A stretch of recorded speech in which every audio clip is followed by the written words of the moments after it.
Toyota règne en maître sur les terres de Ferrari, les 24 heures moto, Sébastien Ogier qui reprend sa saison de WRC aux Canaries ce week-end et Dorian Pain au volant d'une Formule 1. C'est tout de suite dans l'émission Auto Hebdo. Bonjour à tous, bienvenue dans l'émission Auto Hebdo, c'est la 32e de l'émission et je suis aujourd'hui avec Hugues Derkel et Lucas Bartolomeo. Salut Hugues, ça va ? Bonjour Cyprien, très content d'être de l'autre côté de la caméra et j'ai hâte de faire cette émission avec vous. Voilà, Hugues qui est d'habitude en effet plutôt derrière la caméra, qui s'assure que tout se passe bien. Aujourd'hui il passe devant, donc une première pour toi, on espère que ça va bien se passer. Ça va bien se passer, le programme est bon et puis face à face avec toi qui arrive, donc j'ai hâte.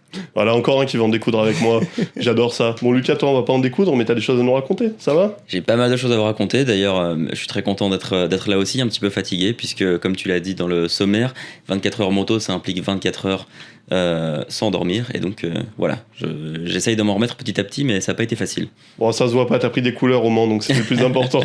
Mais avant de revenir sur les 24 heures moto, on va déjà commencer par vous parler du WEC à Imola, puisque c'était la reprise du championnat du monde d'endurance ce week-end, et on va retrouver tout de suite Valentin Glo qui était sur place et qui est donc assisté à la victoire de la Toyota numéro 8 devant la Ferrari 51 et l'autre Toyota, la numéro 7. Bonjour Valentin, donc on attendait plutôt Ferrari qui avait signé la pole position, et finalement c'est Toyota qui remporte cette victoire, sa 50e victoire en championnat du monde d'endurance pour sa 100e course. Est-ce qu'on peut dire que c'est un résultat un peu surprenant ? Oui, bonjour Cyprien. En effet, victoire de Toyota ce week-end à Imola au détriment de Ferrari. On attendait Ferrari à domicile, mais de là à dire que la victoire de Toyota est une surprise, tout dépend un peu de comment on se place, comment on regarde cette semaine de WEC à Imola. Si on prend les résultats de la semaine brute, oui, on peut se dire que c'était une surprise, puisque Ferrari a dominé le prologue, a dominé les 100 essais libres en dehors des essais libres 2 dominés par Alpine. Ferrari a signé l'hyperpole via Antonio Giovinazzi. Cependant, Toyota est monté en puissance tout au long de la semaine, et notamment lors de cette hyperpole totalement incroyable, où Ryo Hirakawa est passé à 11 petits millièmes de signer la pole position. Ensuite, en course, Toyota a surtout dominé stratégiquement. Ils ont réalisé une course parfaite et ils savaient qu'ils auraient du mal à dépasser les Ferrari, surtout sur un circuit où il est aussi difficile de doubler qu'à Imola. Et donc, ils ont anticipé leurs arrêts et ils ont fait des undercuts, ce qui leur a permis de dépasser les Ferrari.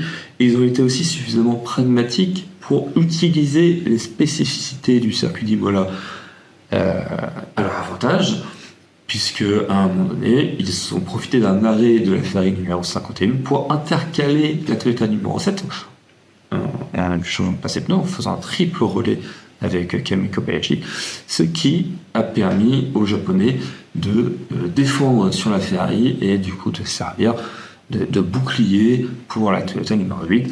Ce qui a également aidé Toyota ce week-end, c'est un drive-thru pour la Ferrari numéro 50 pour un OSB drapeau jaune qui a éliminé cette voiture dans la course à la victoire. Et à 2 contre 1, c'était beaucoup plus facile pour Toyota de gérer stratégiquement. Et Alpine termine au pied du podium 4e avec la numéro 35, et c'est un peu le seul coin de ciel bleu finalement pour les équipages français, pour les équipes françaises en hypercar. Ça n'a pas été un week-end très très positif pour les écuries françaises en termes de résultats, puisqu'une seule voiture termine dans les points sur les 4, c'est effectivement la numéro 35, qui termine au pied du podium. Du côté de chez Peugeot, le week-end avait plutôt très bien commencé avec une très bonne 4e place par de Malte Jacobsen, à seulement 73 millièmes de la pole position. Néanmoins, la course fut beaucoup plus compliquée du côté de chez Peugeot. La numéro 94 a rapidement dégringolé au classement, tandis que la numéro 93 n'a jamais vraiment réussi à remonter. Du côté de chez Alpine, la numéro 35, elle a fait une belle remontée avec une stratégie agressive sur les pneus d'entrée de jeu, avec des pneus soft, ce qui a permis à la numéro 35 d'Antonio Félix Acosta, Charles Mézi, Ferdinand Asbourg de terminer au pied du podium. Ce fut un peu plus compliqué pour la 36 qui avait raté l'hyperpole de très peu avec une 11e place sur les grilles. Et c'était la première de Genesis aussi en championnat du monde d'endurance. Genesis qui s'est plutôt bien défendu malgré un petit problème de capteur sur la numéro 19. Comment est-ce qu'on peut juger les débuts des 2 hypercars coréennes ? Et oui, c'était la grande attraction du week-end, la présence de Genesis à Imola, première course pour l'hypercar coréenne. Et oui, c'est un très bon résultat. Ça peut sembler grandiloquent pour des voitures qui n'ont pas terminé dans les points. Néanmoins, il faut toujours être prudent quand un constructeur débute en championnat du monde d'endurance. Et Genesis s'en est très bien sorti. Les deux voitures se sont très bien comportées, en dehors de ce problème de capteur mineur sur la 19 au début de course. Les Genesis n'ont rencontré aucun problème. Et même la 17, à un moment donné, jouait même une place dans les points. Longtemps, Mathilde Jobert a occupé la 11e place. Il a défendu, très bien défendu contre la Ferrari de Niklas Nielsen pendant une bonne vingtaine de tours. Et c'est déjà une très très bonne performance. Je pense que déjà les autres constructeurs regardent déjà avec attention ce qui a été fait du côté de chez Genesis, puisque les troupes de Cyril Abiteboul peuvent très très vite monter en puissance lors des prochaines courses. Et on va parler aussi de la catégorie LMGT3, bien sûr, puisque c'est McLaren qui a dominé le week-end, qui a signé la pole position, qui a dominé une grande partie de la course, mais à la fin c'est BMW qui s'est imposé. J'imagine qu'on doit forcément être déçu du côté du Garage 59. Évidemment, du côté du LMGT3 de Garage 59, c'est la douche froide, puisque l'écurie britannique qui remplace Yamaha Motorsport cette année dans l'exploitation des McLaren aurait pu signer sa première victoire pour sa première course en WEC. Ils ont déjà signé leur première pole position, ils avaient la course en main, notamment après une magnifique bataille entre Thomas Fleming qui avait signé la pole position et Johnny Edgar au volant de la Corvette numéro 63, une bataille extraordinaire que Fleming a remportée, et à partir de là, le trio qui formé avec Antas O et Marvin Kirchhofer semblait parti pour la victoire, jusqu'à cette casse, ce problème mécanique à 38 minutes du terme, qui offre la victoire du coup à BMW, au team WRT avec le numéro 69 de Dan Harper, de Parker Thompson et d'Anthony McIntosh. Merci beaucoup Valentin de nous avoir fait vivre en tout cas tout le week-end depuis Imola, notre envoyé spécial. Et vous messieurs, qu'est-ce que vous en avez pensé finalement de ce week-end de reprise? Hugues, un avis sur cette victoire de Toyota et alors qu'on attendait plutôt Ferrari? Exactement, on a été surpris, enfin personnellement j'ai été surpris de la victoire de Toyota. Je m'attendais, après les qualifications notamment, avec Ferrari prophète en son pays à Imola, et finalement Toyota qui nous surprend. 50 victoires pour 100 courses, c'est un pourcentage de victoire qui est exceptionnel, et ça démontre que forcément l'héritage et le talent de cette écurie et de cette marque en championnat du monde d'endurance. Je pense que Lucas c'est la même chose, tu as été surpris par leur victoire? Très surpris, et puis comme le disait Hugues, bah oui, palmarès exceptionnel. Toyota qui reprend la tête du championnat en WEC pour la première fois depuis 2023, et donc c'est aussi positif pour la suite de la saison. On aura une saison peut-être disputée en WEC. Oui, et puis surtout, ils ont cette nouvelle voiture, là, la TR010, qui a très bien marché ce week-end, donc ça, c'est une bonne chose. Et puis bon, Valentin en a parlé, c'est vrai qu'on a Alpine qui est au pied du podium. On aurait aimé aussi voir un podium d'Alpine pour la dernière saison du constructeur français. Est-ce que, selon vous, d'ici la fin de l'année, il y aura d'autres opportunités, voire de gagner une course? On sait que c'est forcément Le Mans est l'objectif principal, mais même gagner une autre course, ce serait bien pour eux. Une 4e place, c'est dommage, mais c'est aussi rassurant que ça arrive à la première manche du calendrier.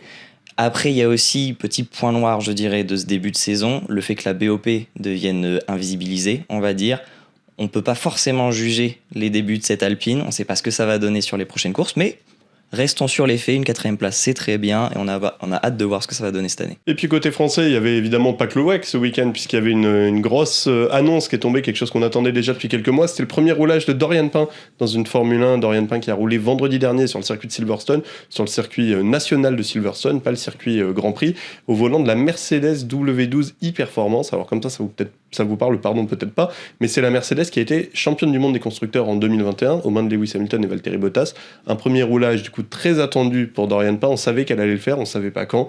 C'est arrivé, et puis évidemment, elle était très heureuse, et du coup, je vous propose de l'écouter. Ça s'est très bien passé, je suis très contente. Euh, c'est une Formule 1, on s'attend pas à ça jusqu'au jour où on roule, parce que c'est tellement différent de ce que j'ai eu l'habitude de rouler jusqu'à maintenant. La F1, c'est un autre monde. C'est une des voitures les plus rapides. Enfin, c'est la voiture la plus rapide du monde. Il y a énormément d'efficacité sur les freins, il y a énormément de puissance, il y a énormément d'appui aéro. Donc, surtout la 2021, qui est une des très bonnes voitures de Mercedes et de la F1 en général. Donc, des sensations folles, des très bonnes sensations. Et puis après, on a roulé une journée entière du coup à Silverstone aujourd'hui. Et voilà, on a fait à peu près 200 km, un peu plus. Hem et hem et j'ai continué à progresser tout au long de la journée. On a vraiment bossé pour préparer cette journée, correctement, et je pense qu'on l'a bien préparée parce que je me suis sentie tout de suite à l'aise. Et puis après, avec le travail en amont, avec l'ingé sur place, l'ingénieur, avec toute l'équipe derrière, j'ai pu progresser tout au long de la journée, et on a fini sur une très bonne note, donc c'est très cool. Moi, ce qui m'a le plus surpris, c'est les freins.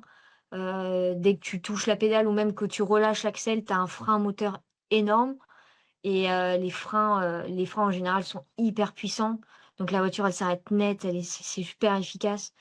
Et puis l'aéro qui est juste hors norme, qui on est dans le virage à plus de 280 ou 300 à Cobb, c'est collé au sol, quoi. Donc il y a vraiment très peu de comparaison, comparé à une F1 Academy, c'est sûr. Le step est gros, c'est sûr. Mais j'ai de la chance de rouler, en P2 cette année, en LMP2.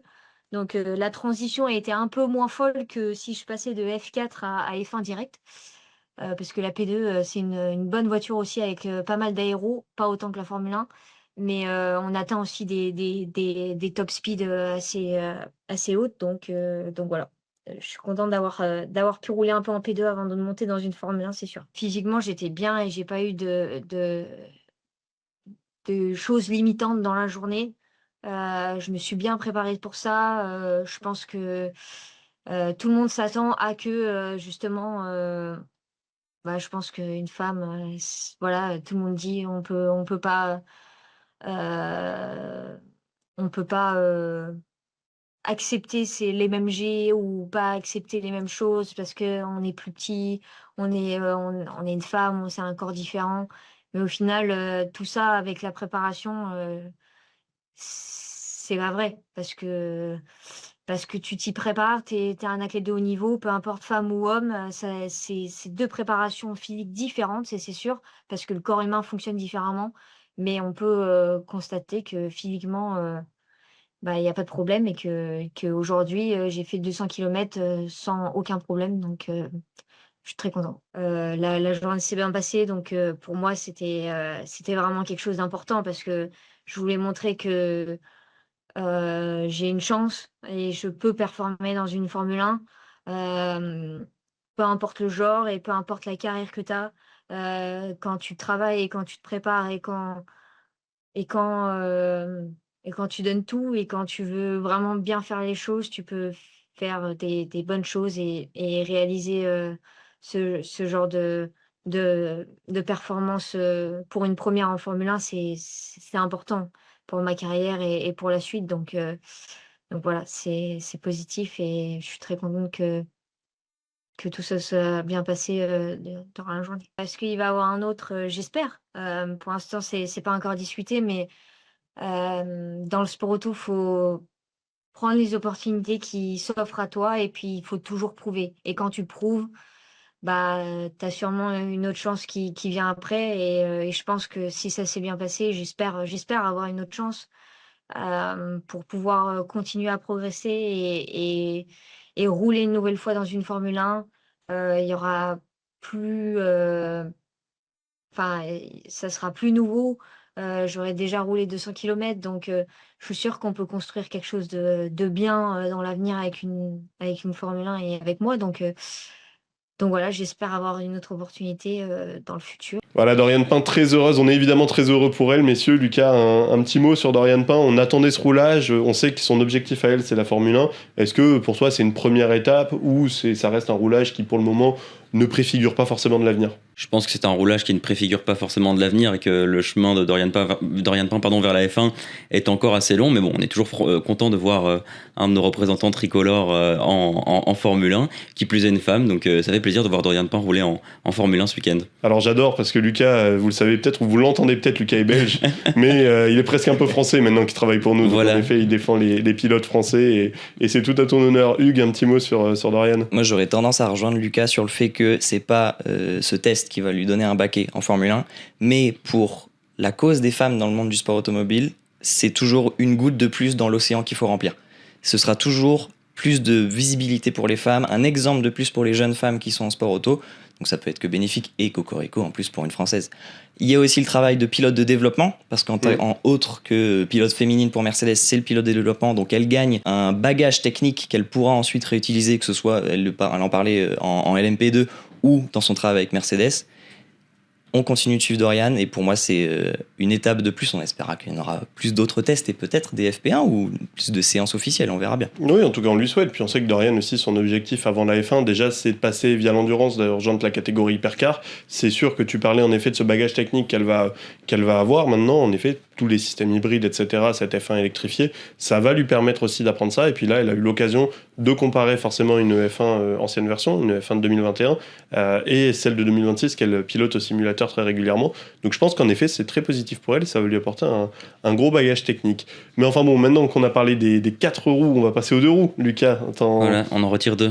Voilà, on en retire 2 exactement, mais il en reste 2 et heureusement, puisque ce week-end, on en parlait en introduction, c'était les 24 heures moto avec la victoire de la Yamaha numéro 1 du Yacht. Toi qui étais sur place, alors déjà, c'était ta première sur place et je suis curieux de savoir ce que tu as pensé de ce week-end parce que c'est relativement peu médiatisé les 24 heures moto, mais ça reste un événement quand même très populaire et qui attire beaucoup de monde. Exactement, c'était mes premières 24 heures moto. J'ai grandement apprécié l'expérience. Je pense que les 24 heures moto, comme tu le dis, c'est beaucoup moins médiatisé que les 24 heures auto. Et peut-être que pour les lecteurs d'Auto Hebdo, ça leur parle aussi beaucoup moins. Mais si je vais résumer les 24 heures moto en une image, je dirais que c'est un peu une grande fête pour tout le paddock. Comme en auto, la semaine débute avec la parade des pilotes dans le centre-ville du Mans. Et jusqu'à la place des Jacobins, où se fait la photo officielle. Et tout précède l'action en piste durant laquelle on redécouvre un petit peu aussi les virages du circuit Bugatti qui sont empruntés par les pilotes de MotoGP durant le Grand Prix de France. Donc on voit la courbe Dunlop là, avec la passerelle là, qui a été renommée, c'est désormais Goodyear. Au crépuscule, de nuit, ça change aussi de voir des motos dans cet environnement. Toi, justement, qui est un habitué du Grand Prix de France Moto, quelle différence tu vois dans la façon dont les pilotes prennent les virages ? Est-ce qu'il y a un peu plus de retenue, vu que c'est une course d'endurance ? Est-ce qu'ils sont peut-être moins à fond qu'en MotoGP ? Alors, ils sont moins à fond qu'en MotoGP dans le sens où MotoGP c'est vraiment en format de course sprint. Ici, ils enchaînent des relais d'une quarantaine de tours. Donc c'est quand même bien plus long qu'en MotoGP. Et donc forcément, il faut qu'ils aient des temps de repos sur leur relais aussi. Les motos vont moins vite. Et il y a des différences de niveau entre les pilotes parce qu'il y avait 60 machines engagées. Donc la gestion du trafic était un défi colossal pour l'ensemble des pilotes. Et c'était aussi très compliqué du coup au niveau des conditions de visibilité, parfois entre les différentes catégories la nuit, puisqu'il y avait du coup beaucoup de pilotes à dépasser. Les motos sont moins puissantes qu'en MotoGP, c'est des motos qui se rapprochent plus des modèles de série, et donc beaucoup de différences avec le MotoGP, mais au niveau de l'ambiance, on s'y retrouvait plutôt pas mal. Je pense à la tension qu'il y avait avant le départ et jusqu'à l'émotion, plutôt le soulagement des mécaniciens qui couraient vers le pit wall pour aller saluer les pilotes à l'arrivée. Il y avait bien sûr aussi la tension dans les box avant les ravitaillements, ce qu'on n'a pas en MotoGP, puisqu'ici les pilotes doivent forcément, les équipes doivent remettre de l'essence dans les motos. Et les pilotes changer de moto, ils se partagent une moto, c'est le concept de l'endurance, et donc tout ça m'a fait vivre un super week-end au Mans. Oui, puis il y a une contrainte supplémentaire, c'est que forcément les températures sont différentes, notamment la nuit, par rapport au Grand Prix de France Moto qui en journée est forcément souvent sous le soleil, sauf l'an dernier, on s'en souvient très bien. Comment on gère ça, forcément ce froid qui arrive un peu le soir ? Mais comme tu le dis, au Mans on a des journées très chaudes et des nuits plutôt froides, les températures sont descendues jusqu'à 4 degrés, et ça pour les pilotes, c'est aussi une contrainte, puisque contrairement aux 24 heures auto où ils ont un habitacle pour se protéger du vent. Ici, les pilotes se plaignaient d'avoir les doigts gelés pendant leur relais de nuit. Donc une contrainte en plus à gérer. Et pour ma part, je l'ai vécu en salle de presse, donc j'étais plutôt confort. Bon, les pilotes ont eu froid, mais ça ne les a pas empêchés de se battre pendant 24 heures. Il y a eu quand même pas mal d'actions en piste. On a eu notamment l'abandon de Randy Depugné sur Yamaha. Donc comment ça s'est passé ? Est-ce que c'était des belles bagarres ou est-ce que les courses d'endurance, parfois comme en auto, font qu'il y a beaucoup d'écarts rapidement et qu'on n'a plus trop de batailles ? Ce qu'il y a en moto, c'est qu'il y a toujours le facteur chute. Et donc on n'est jamais à l'abri d'une chute. Et ça peut vraiment relancer la course parce qu'une chute, ça peut vraiment grandement endommager la moto. Et puis il y a, comme en auto, les soucis de fiabilité de temps en temps. C'est ce qui est arrivé à BMW qui avait mené la course jusqu'au petit matin avant de connaître pas mal de déconvenues. Et donc c'est finalement le Yacht Yamaha, la machine officielle de l'usine d'Iwata, qui remporte sa 2e victoire consécutive au Mans avec Marvin Fritz, Karel Anika et Leandro Mercado qui était le nouveau pilote de l'équipe. Suzuki et Kawasaki qui complètent le podium, et donc Yamaha qui reprend une longueur à ces deux marques qui ont chacune 15 et 14 victoires aux 24 heures moto. Yamaha, c'était leur sixième. Et donc, le championnat qui débute sur ces 24 heures moto, puisqu'on ne l'a pas évoqué avant, qui se poursuivra à Spa, et puis à Suzuka, où on retrouvera notamment Johan Zarco, qui disputera ses troisièmes victoires de Suzuka, double tenant du titre, pour essayer de le défendre avec Honda. Tu vois, tu as fait un lapsus révélateur, tu as dit c'est troisième victoire de Suzuka. C'est ses troisième 24 heures, mais pour une troisième victoire, on l'espère. Pour une troisième victoire, on l'espère. Et puis côté français, on aura évidemment le bol d'or en fin d'année pour clôturer ce championnat. Exactement. C'est un championnat en tout cas qui gagne à être connu, donc j'espère que ça vous a donné envie, le témoignage de Lucas, de voir ça. Mais toi, Lucas, pour Auto Hebdo, tu travailles aussi et surtout d'ailleurs sur le MotoGP. Et c'est le retour ce week-end du MotoGP en Espagne, enfin. Exactement, pas beaucoup de repos pour moi, puisqu'après Le Mans, je vais directement m'envoler pour Jerez, et ça va être le retour du MotoGP après 3 longues semaines d'absence, on le se rappelle, dû au report du Grand Prix du Qatar en fin de saison, et on va avoir pas mal de choses à suivre ce week-end dans MotoGP. Il va y avoir pas mal de choses, et puis d'ailleurs je vous conseille aussi d'acheter le magazine de la semaine prochaine, puisque vous pourrez peut-être tomber sur une interview qui risque de vous plaire, en parlant de MotoGP, Lucas, mais bon, on va pas trop en dire maintenant. On va d'abord parler des enjeux du week-end. En effet, bon, le premier enjeu, c'est évident, Aprilia, qui a gagné les 3 premiers Grands Prix de la saison, Marco Bezzecchi qui est sur une série de 5 victoires de suite, mais Rory Martin aussi qui est deuxième du championnat. Est-ce que le retour en Europe fait que tu penses qu'ils vont continuer à dominer ou qu'ils vont au contraire plutôt être rattrapés par les autres constructeurs, surtout Ducati? Bien, je pense que c'est une question à laquelle il est difficile de répondre. On a eu quand même 3 Grands Prix assez mouvementés. Pour vous donner une statistique, il n'y a que 4 pilotes, dont Rory Martin, qui ont inscrit des points dans tous les sprints et dans toutes les courses. Donc lors des 6 épreuves qui sont disputées depuis le début de l'année. Ça veut dire qu'on a eu des Grands Prix à rebondissement, souvent imprévisibles, on le sait. On a commencé en Thaïlande, puis au Brésil et à Austin, c'était que des courses à suspense. Savoir si Aprilia va continuer à dominer, ça va être, comme tu le dis, la grande question de ce week-end. Les équipes ont beaucoup plus de données à Jerez que sur les autres circuits qui ont été visités jusqu'à présent. Il y a déjà eu 40 courses de MotoGP qui ont été organisées à Jerez.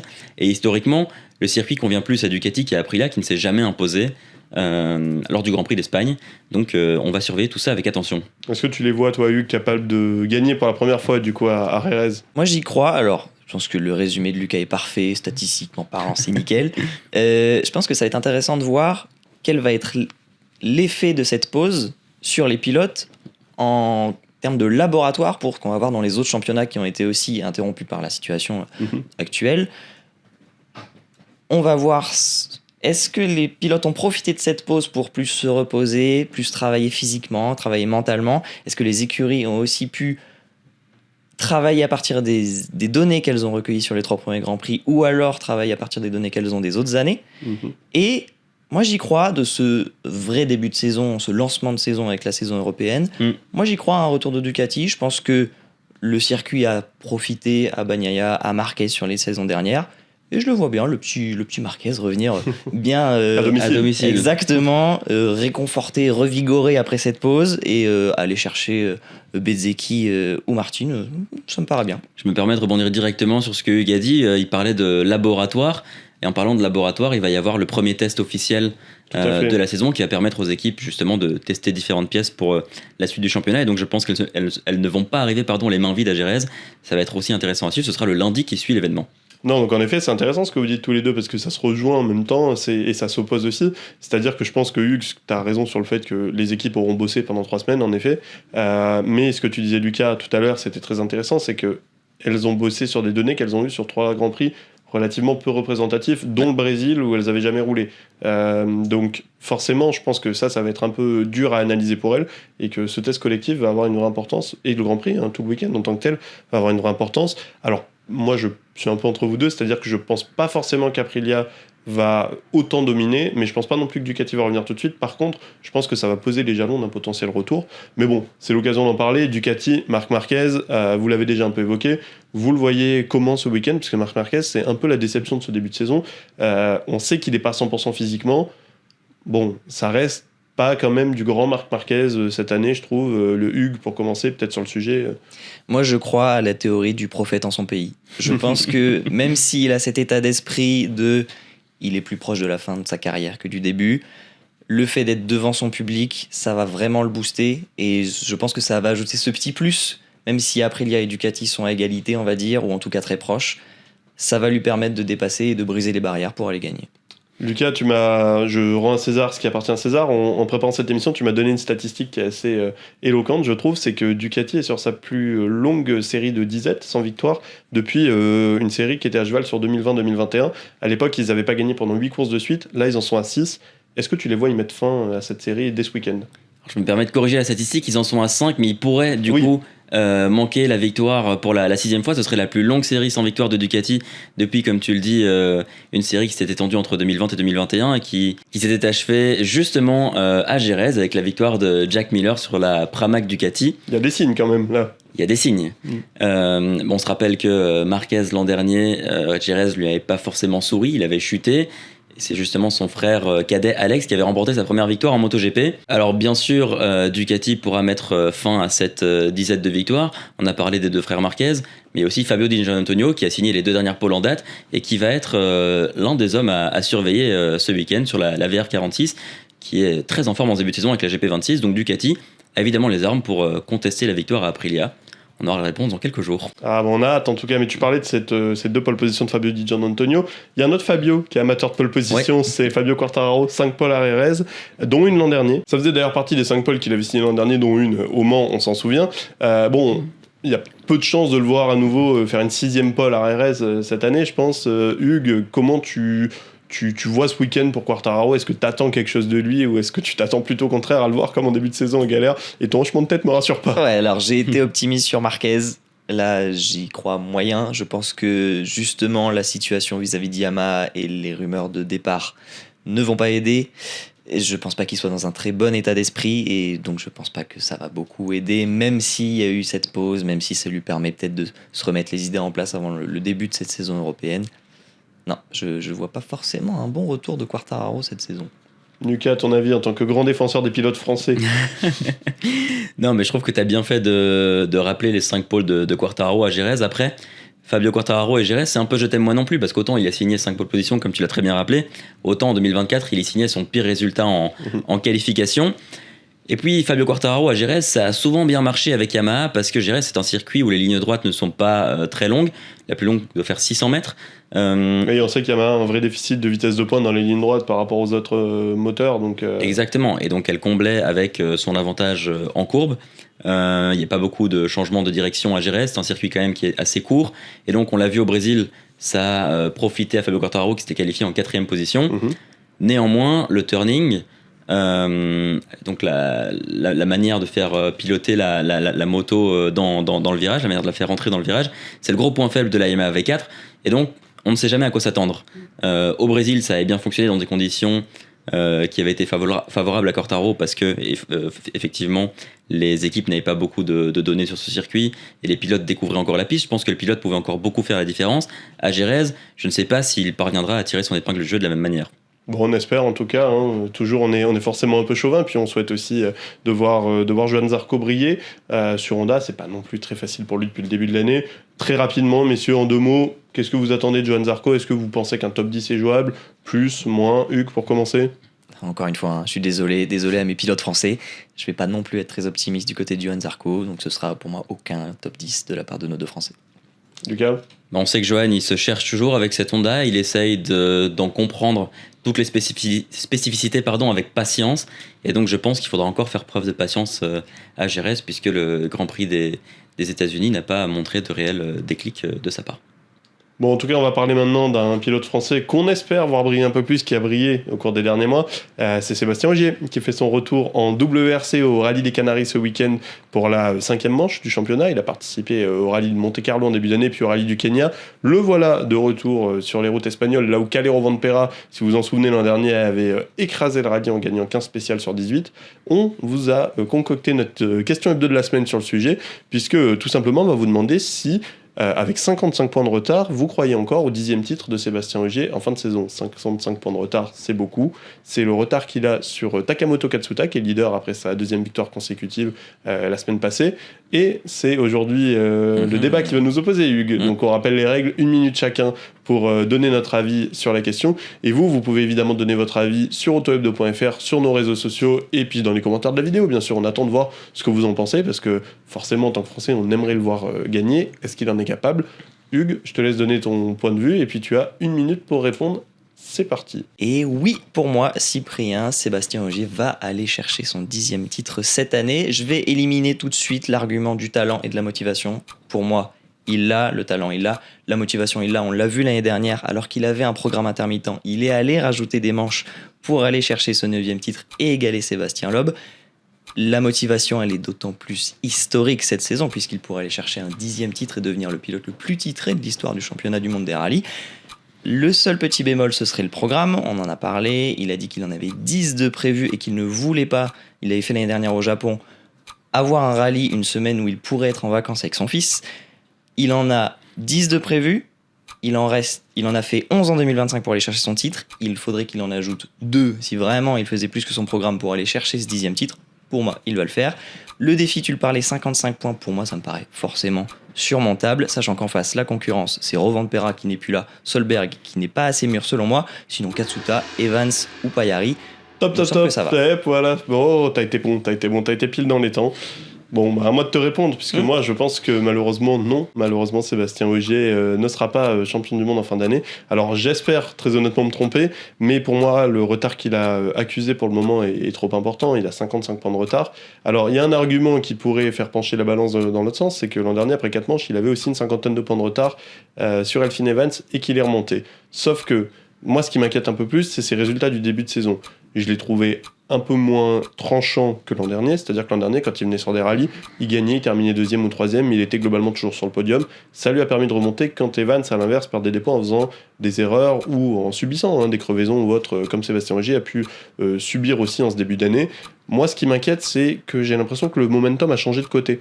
En fait, j'ai l'impression que Sébastien Ogier, tu parlais de la motivation, il l'a un peu moins parce que le fait de parler justement des vacances avec son fils, je pense que c'est sa priorité aujourd'hui. Sauf que quand c'est sa priorité, ça veut dire qu'il est un peu moins concentré sur la course et que je pense que du coup, il aura du mal à aller rattraper les 3 autres pilotes Toyota. Voilà, puis j'ai été parfait. Non, pas fier de ma performance non plus. À vous de me dire dans les commentaires. Hein. Bien sûr, non, je parlais pas de ma performance, je parlais du temps. Mais en effet, bon, bah écoutez, c'est de toute façon une question à laquelle aucun de nous deux a la réponse. Et si je dois être tout à fait honnête, j'espère me tromper. On a hâte d'avoir la réponse ce week-end. Et on a hâte de voir déjà ce week-end aux Canaries où l'an dernier Toyota avait nettement dominé, comme je le disais, avec Kalle Rovanperä. Voilà, donc vous pourrez suivre évidemment tout ça sur autohebdo.fr dans le magazine. Et puis vous avez le live du rallye tout au long du week-end, donc le live commenté de toutes les spéciales. Donc n'hésitez pas à regarder ça. Et puis on va conclure cette émission avec une note un peu moins joyeuse que tout ça. C'est notre image de la semaine, évidemment, vous l'avez certainement vu passer, c'est cet accident aux 24 heures qualifiers, donc les 2 courses de qualification qui étaient prévues ce week-end sur la Nordschleife pour les 24 heures du Nürburgring. C'est un événement qui avait été médiatisé pour la présence de Max Verstappen, qui se prépare évidemment à participer aux 24 heures du Nürburgring. Avant de revenir sur la performance du Néerlandais et sur les résultats de la course, évidemment le fait marquant du week-end, le fait terrible du week-end, c'était cet accident samedi lors de la première des 2 courses, un accident qui a impliqué cette voiture et qui a coûté la vie malheureusement à Juha Mittinen, un pilote de 66 ans qui était un habitué de la Nordschleife. Il avait d'ailleurs remporté sa catégorie lors de la 3e manche des NLS la semaine précédente, avant ce malheureux accident. Et puis en 2020, 2022, 2024, il avait pris la 3e place de la catégorie V4 aux 24 heures du Nürburgring. Bon, ça a été un accident assez dramatique, messieurs, on a vu les images, c'est pas beau à voir, c'est pas des choses qu'on aime voir. Mais ça rappelle aussi que le sport qu'on aime tous les trois et que vous qui nous regardez forcément vous aimez aussi reste un sport très dangereux. Oui, ça reste un sport très dangereux. C'était les premiers mots de Max Verstappen. C'est pas la première fois qu'on voit de gros accidents sur ce circuit. Et je présente bien évidemment mes condoléances à toute sa famille et à ses proches. Oui, évidemment, on peut que s'associer à ça. Hugues, ton point de vue sur cet accident? Je ne peux que reprendre les propos de Verstappen qui rappellent que les pilotes sont au courant des risques quand ils prennent le volant. Bien évidemment, toutes nos condoléances vont à ses proches et à sa famille. Je tiens aussi à souligner le professionnalisme des commissaires de piste et de la direction de course qui n'a diffusé aucune image de l'accident et qui a assez rapidement communiqué la situation de ce pilote. Forcément, c'est pas des images qu'on aime voir, mais c'est aussi important de savoir gérer malheureusement ces événements tragiques. Ouais, en effet, ça faisait plus de 10 ans qu'il n'y avait pas eu un décès sur le Nürburgring. Bon, c'est toujours des images difficiles à voir, mais je te rejoins là-dessus. Très classe, la direction de course. C'est pas le cas dans tous les sports tout le temps. J'ai des souvenirs assez récents d'accidents violents, que ce soit en cyclisme ou des malaises sur des terrains de foot ou autres, par exemple, où les images sont montrées des fois de manière assez crue. C'est toujours à saluer. Voilà, faut pas tomber dans la curiosité morbide. Je pense que c'est déjà assez dur comme ça pour tous les pilotes impliqués. On pense aussi à tous les autres qui s'en sont sortis mais qui ont été blessés, et puis à ses coéquipiers, enfin évidemment à tout le monde. On va quand même dire un mot évidemment de la course, puisque la course du samedi, comme je vous le disais, a été annulée. La course du dimanche, elle, s'est bien tenue. Elle a livré une belle bataille dans ces conditions difficiles, qui ont été marquées évidemment par un hommage à Joa Miettinen avant la course. Une belle bataille entre Max Verstappen et Lucas Auer sur la Mercedes de Windward Racing, face à l'Audi R8 de Scherrer Phoenix, qui était aux mains de Christopher Haas, Ben Grid et Alexander Sims. Ils se sont livrés un beau duel en début de course, puis Max Verstappen et Lucas Auer, enfin c'était Verstappen qui était au volant, ont eu un petit problème de splitter avant, ont dû rentrer au stand et ils ont perdu environ 25 minutes. Ils sont ressortis très loin, ils ont terminé 39e et donc la victoire est revenue à Scherrer Phoenix, au trio que j'évoquais juste avant.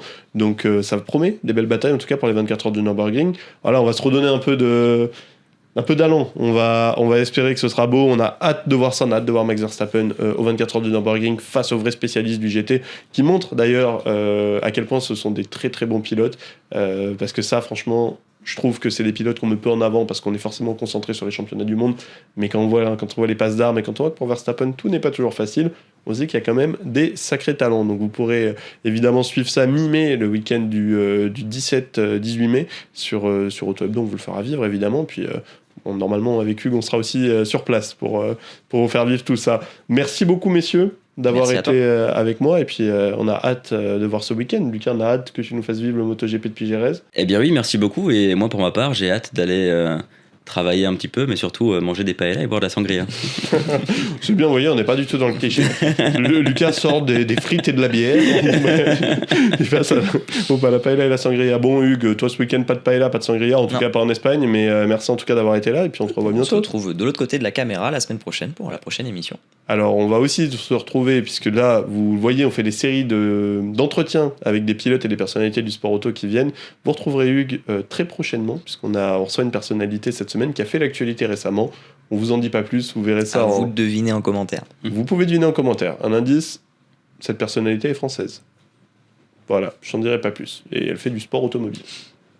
Bon, on va s'arrêter là en tout cas. Merci beaucoup d'avoir suivi cette 32e de l'émission Auto Hebdo. Merci pour votre fidélité. Vous pouvez retrouver le magazine de la semaine en kiosque, en version numérique à partir de 20h. Il est du coup déjà disponible au moment où vous regardez cette vidéo.